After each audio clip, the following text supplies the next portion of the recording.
When we look at the religious map mode in Europe, we see in the centre of the HRE a few provinces with a state religion of the Hussites. Have you personally ever wondered why this is the case? And why Bohemia is intertwined with this religion in EU4? Out of all the religions, the Hussites are one of the more interesting, due to them being obscure and different in the game. In fact, the Hussites was only added to Europa Universalis 4 a couple years ago, when the Emperor expansion came out. Bohemia also has so many events surrounding this religion, and you can play as George Podobrady, who is certainly one of the more famous leaders around the time of EU4. Without further ado, let's get into first understanding the background to this religion, and why Paradox have decided to add it in. Secondly, let's then discuss what happens to this religion around the time of EU4, and finally, we're going to talk about how good it is in-game, and some of the unique Hussite events that happen within Bohemia.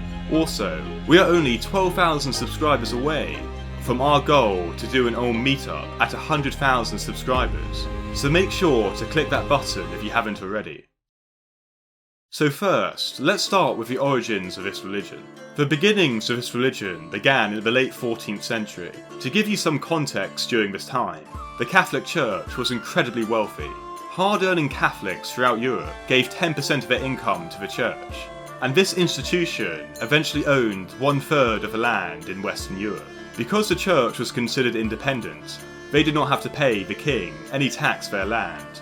As you can imagine, therefore, the heads of the Catholic Church were some of the most powerful men in Europe. A lot of these popes, though, were sadly corrupted by the amount of wealth and power they had.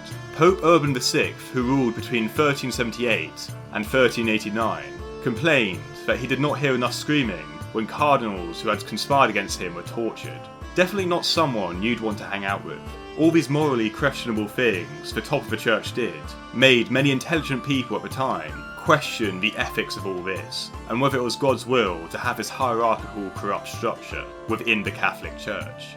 One of these men was known as John Wycliffe, who was born in England. John questioned the privileged status of the clergy, which had bolstered their powerful role in England, and the luxury of local parishes in their ceremonies. Wycliffe also played a role in translating the Bible, so all people could understand the teachings. His influence spread all throughout Europe, and John Wycliffe's writings in Latin greatly influenced the philosophy and teaching of a Czech reformer, Jan Hus. Jan Hus began to preach in Prague in the early 15th century, and he opposed many aspects of the Catholic Church. This, as you can imagine, enraged the head of the Catholic Church, especially when the movement in Bohemia continued to develop and gain support. The Hungarian king at the time, Sigismund, wanted to end the schism within the Catholic Church and bring back unity. Sigismund therefore invited Jan Hus to the Council of Constance in 1414, promising him protection.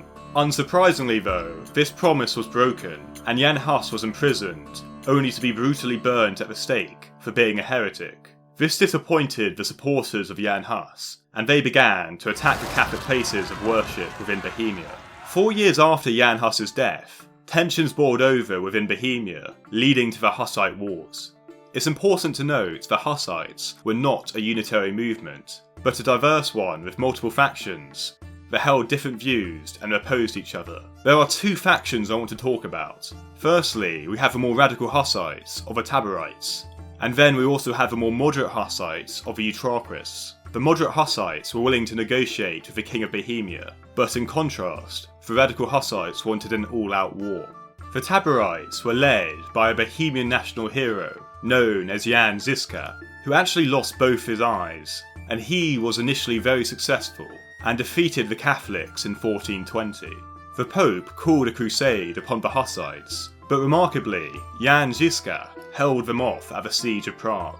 There's no doubt Žižka was a military genius, and his ability to command and lead helped increase the strength of the Hussites. Throughout the 1420s, the Hussites began to raid neighbouring kingdoms, and they were so dominant that Joan of Arc sent a threatening letter to crusade against them if they did not convert to Catholic. She was captured by the English before she could take any action though. It wouldn't be an outside force that defeated the radicals, but the moderates instead defeated them at the Battle of Lipany in 1434, ending the Hussite Wars. In the years leading up to EU4, a peace was then negotiated between the moderate Hussites and the Catholic Church. Bohemia reconciled with Rome, and Sigismund became the Bohemian king, but freedom of religion was implemented within Bohemia. Historically, at the start of EU4, we therefore have a mix between the moderate Hussites within Bohemia, who established the Church of Bohemia, but there was always tensions between the Catholics and the Hussites.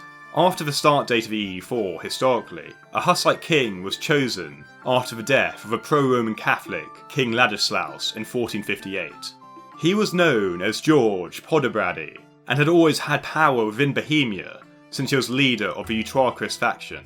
Some at the time believed he poisoned the dead king, but this was not the case, as we now know Ladislaus had leukemia. You can play as George Podobrady in the game when the Return of the Hussite event comes up, and you choose the option Jan Hus knew the truth. This new Hussite king is a 5/4/3 and has a zealot trait, which is actually quite good. Historically, during his reign, George was a man who wanted peace. He therefore had a radical suggestion, which some consider having been a proposal for a European Union of sorts. George stated that there should be a treaty among all Christian powers, and there was to be a common parliament and other common institutions. Sadly, despite George's best efforts, this did not happen, and all George's endeavours to establish peace with Rome fell on deaf ears. I personally think it's great that you can play as this character who rules Bohemia, and it adds quite a lot of flavour. You also have the event that allows the ex-king's wife, Barbara of Scilly, to be an advisor, who was historically known for being very competent, and came from the politically astute Scilly line. So now we know the history, and a bit of a background about the Hussites. How good is religion in Europa Universalis 4? Its initial bonuses are crucial given the situation of your country. The first one is missionary strength versus heretics, which is important if you want to convert your provinces quickly and gain a high amount of religious unity. Secondly, you also have negative shock damage, which is also good and crucial in battles that decide the war. The church aspects of this religion are also up there for being above average, such as minus 10% war score cost versus other religions, 30% improved relations, and finally tolerance of heretics +1.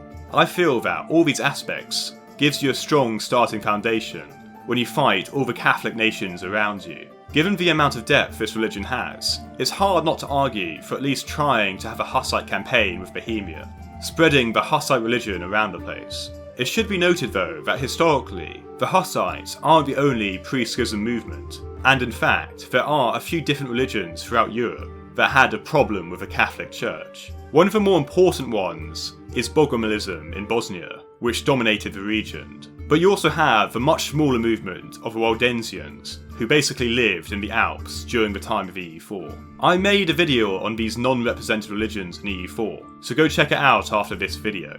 So to sum up, the Hussites in EU4 certainly deserve to be represented within the game, even though the radical Hussites aren't represented, which is probably the most interesting group because they died out just before the start date.